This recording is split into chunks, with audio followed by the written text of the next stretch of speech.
வணக்கம், இது உங்கள் சிவி ஜோன். ஸோ லைவ்ல பார்த்தீங்கன்னா பயங்கரமான சண்டைகள்லாம் போயிட்டு இருக்கு. அதாவது ரேங்கிங் டாஸ்க் புது வடிவத்தில் வந்து பிக் பாஸ் வந்து ஒரு சுவாரஸ்யத்தை புகுத்துன்னு சொல்லிட்டு ஒரு ட்விஸ்ட் கொடுத்துட்டாரு. என்னன்னா கூச்சல் குழப்பம் யார் அதிகமாக உண்டாக்குறாங்க, அதே மாதிரி யார் பிரச்சனையே இல்லாமல் பிரச்சனையில் அதாவது தலையிடாமல் சைலண்ட்டாக இருக்காங்க அப்படின்ற மாதிரி ஒரு விஷயங்கள். ஆக்சுவலாக பார்க்க போனால் இந்த பிக் பாஸ் யாரால் ஓடுது யாரால் ஓடலை அப்படின்றத இந்த டாஸ்கோட பேர், சரிங்களா? அதே மாதிரி யார் ஃபேக்காக இருக்கா யார் ஃபேக்காக இல்லைன்னு இப்போ இந்த 8 சொல்லலாம், 8 இல்லைன்னா 9 சொல்லலாம். அவங்க எல்லாருமே பார்த்தீங்கன்னா பிக் பாஸில் அவங்க யாருன்றதை காமிச்சிட்டாங்க. கமருதீன் இருந்தாலும் சரி, விஜய் பார்வதிலேருந்து, திவாகர் இருந்து, கானா வினோத்லேருந்து எல்லாருமே, அந்த எஃப்ஜேலேருந்து. ஆனால் அந்த சைடு பார்த்தீங்கன்னா எல்லாம் ஃபேக்கு. ஃபஸ்ட்டு பார்த்தீங்கன்னா சபரி ஃபேக்கு, சுபிக்ஷா ஃபேக்கு, மூணாவது கெமியெல்லாம் என்னத்துக்கு சின்ன சின்ன விஷயத்துலாம் சண்டை போடுற ஆள்.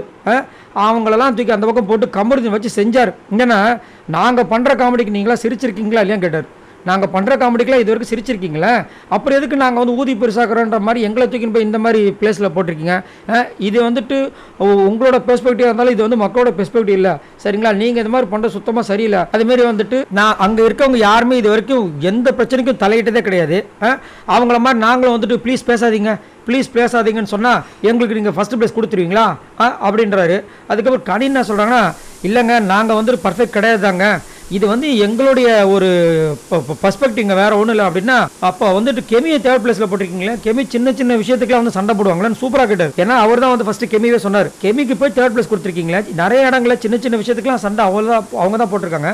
அவங்களே எதுக்குங்க அப்போ தேர்ட் பிளேஸில் போட்டிங்க, அவங்க இந்த பக்கம்லாம் வந்திருக்கணும். அதே மாதிரி அரோராலாம் சுத்தமாக பேசவே மாட்டாங்க, அவங்கள தூக்கி போய் 7வது பிளேஸில் கொடுத்துருக்கீங்கன்னு சொல்லிட்டு போட்டு கிழிச்சாரு.